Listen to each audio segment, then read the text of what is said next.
Well, I really had to get my arm twisted to get this combo out. A couple times a year I do. It's a 54 MTA. Super, that is. And got this over at RES auction. And then just brought it home and went through it. Completely through it. I won't even go into details as to what I did, but you can go into the Super MTA playlist and see all that stuff. But this is a 370 International disc, and some people, they'll call it 12 foot. You know, that's fine. The back cuts wider than 12 foot. I think I measured 13.8 or 13.9, something like that last year. I figured it out. But some people think that only the front cuts, because you know, most people angle them down and it's the aggressive, but I almost tilt them back just a hair because my ground is so, I want to say, soft with sand that I can do that. I don't need to go through even first cut. But yeah, I look forward to this every year. Great combo, pulls it well. The object is, by the end of the year, to get the duals on there. I have the M&W hubs. And come to find out, those M&W hubs, they're white, but they're not just any white. They're Oliver white, which a lot of guys are mixing their own Oliver white. They're taking white paint, put just a little tint of green to it, and I guess that's giving them the Oliver white. Why M&W did that, I don't know, but I do know that they did that. So I'm going to get the disc greased up, and then we're going to go out to the field and disc. But yeah, I wasn't able to get right to it after I plowed. I chiseled with the 826 and then moldboard with the Super C, but I wasn't able to get back out there. Imagine that. Right after that, we had about an inch of rain. I was like, well, here we go. And it did grow some weeds. I will show you. Sometimes I'm just amazed. Old beat up implement tire on there. Probably been on there for 40 years. And the tube's probably no younger. It's holding there, man. We're peeling right off. We're going to leave an alligator probably out in the field. But yeah, I'm due for new skins on this disc, that's for sure. I think that's going to do it. I spared you the agony of greasing that disc. I also greased the tractor. And a lot of people, I won't say everybody, but a lot of people, they skip the water pump. And then all of a sudden the water pump goes bad and they wonder why. I put a new thermostat. I took the housing off there and everything, and good grief, the gasket, if you go watch that video, the gasket just, I didn't think there was one on there. It was so just deteriorated. But yeah, I pumped these axles too. I hit about 15 squirts a side. And then, yeah, just basically any zerk that needs grease, got grease. I even hit this like twice. Dink, dink. But let's go, let's show. Regulators mount up. Now, this is the best starting tractor on the farm. Maybe the best starting tractor I've ever had. I'm not even going to use choke.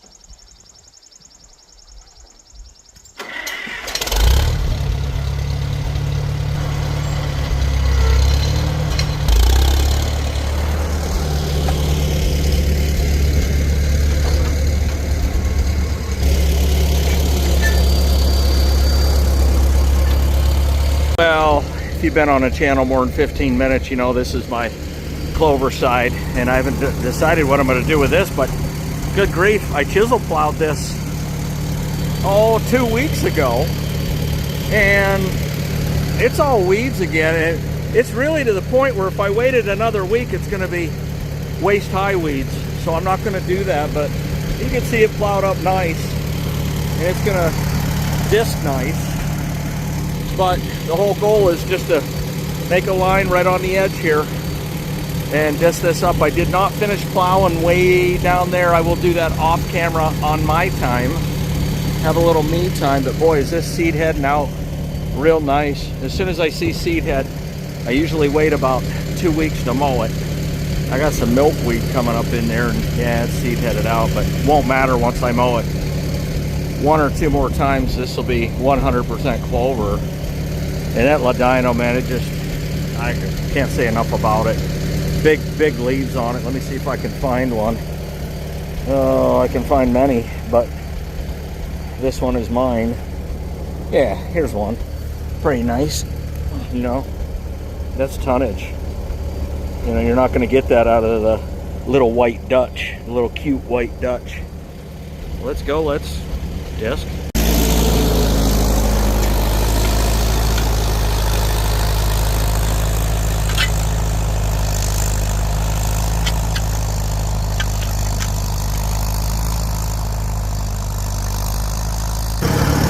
Getting just a little on the warm side right there.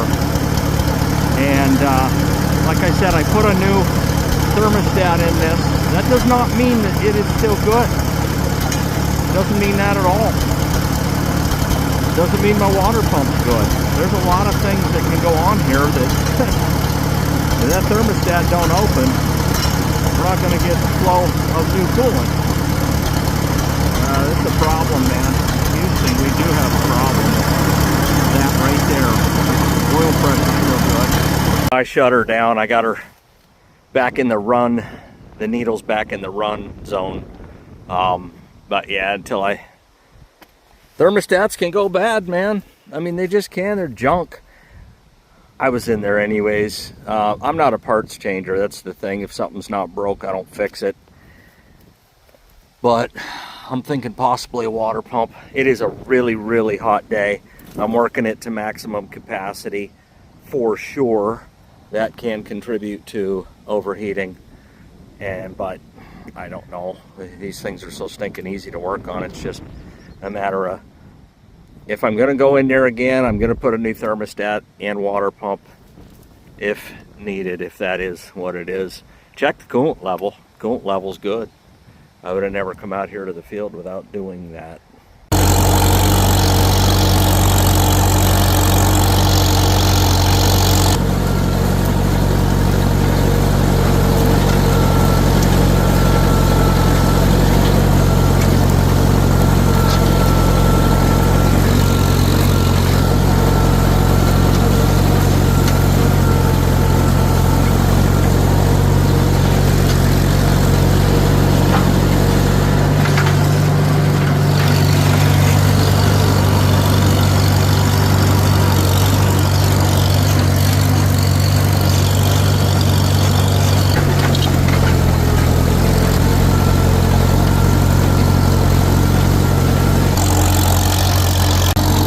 First pass is always the roughest, as most of you know.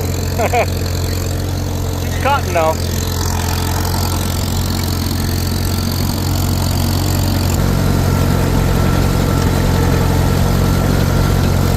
Well, I got her under control, thankfully.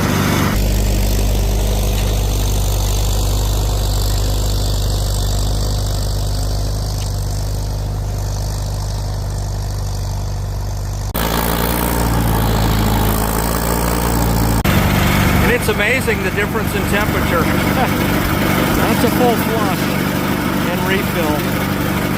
I use the old school green, undiluted, and then distilled water, 6.5 gallons.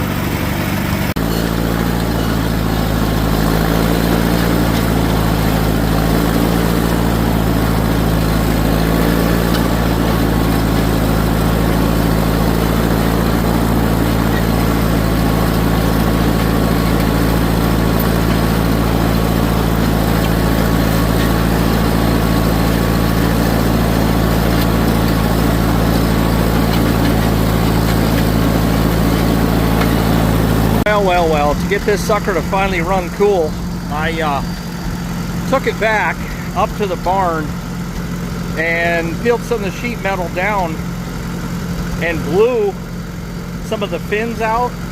I couldn't see through all of them.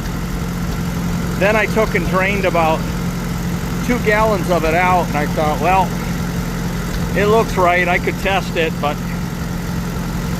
I just reflushed it. That's pretty much what I did.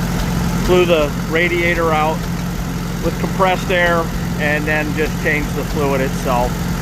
And she's staying cool now, man. I mean, I'm running in second gear. It's the first pass. And there you go, right there.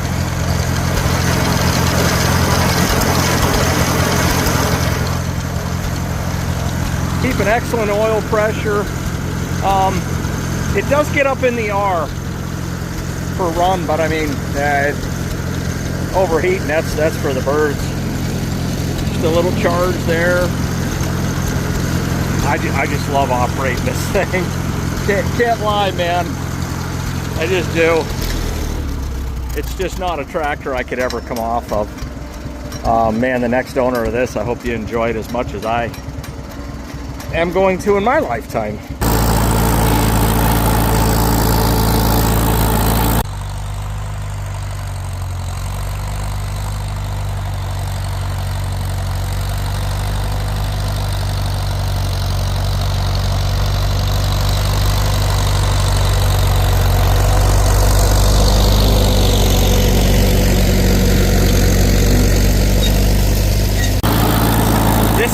Moldboard plowed, and the piece we just got off of was chisel plowed, and this pulls remarkably harder.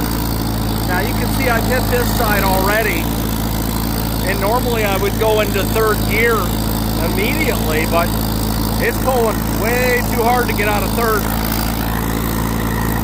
Direct drive.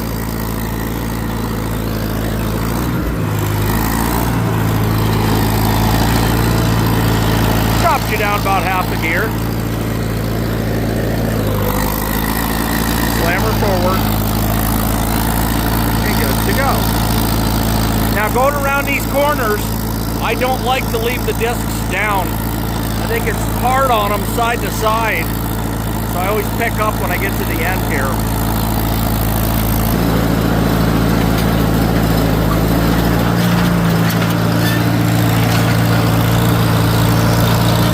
That power steering is just absolutely stunning. Love it.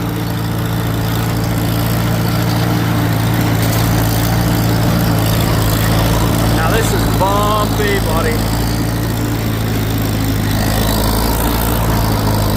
First pass on a moldboard is way, way worse.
Swing around here.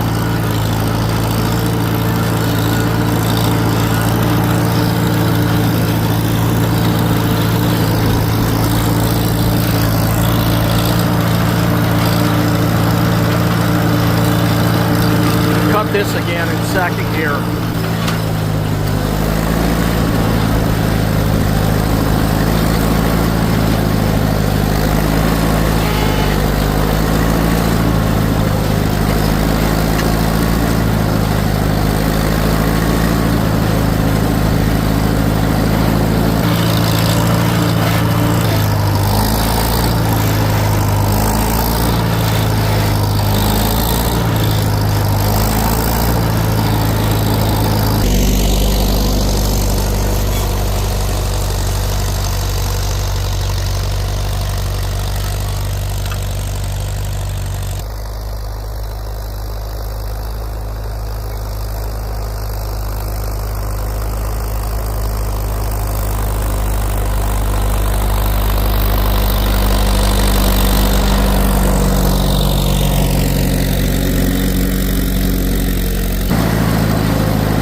right, so I've hit this twice. This is nice.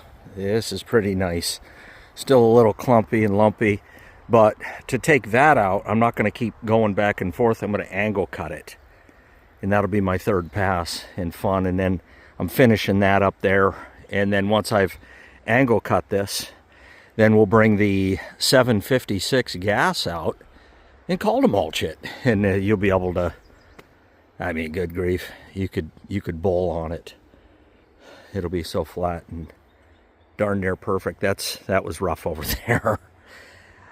I kept it in third gear, but pulled that TA lever back when I hit there, and it was fine. Instead of stopping and changing gears and going to, direct drive, I just was like, well, that's what the TA's for.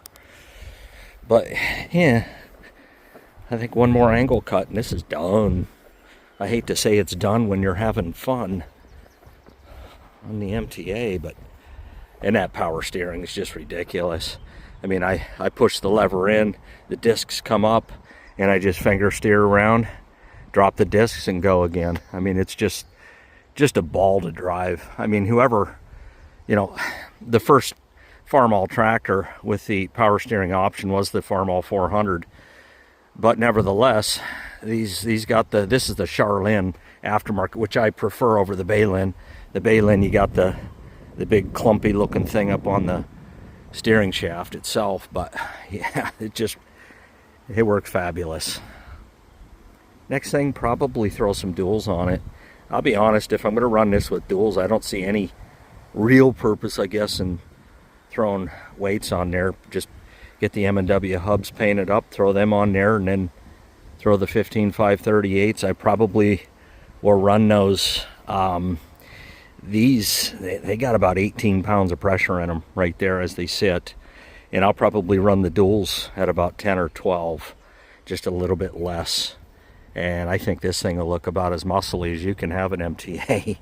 Other than the front cheek weights, and then the front. The reason I haven't put I have front wheel weights for this. The reason I haven't, this steer's good, this one isn't. And I have a steer to replace this.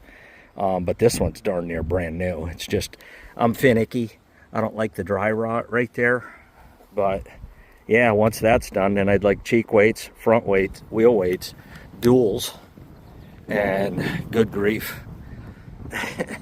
This thing got pump potential. And what else has got pump potential is seeing you at the next video. Boom.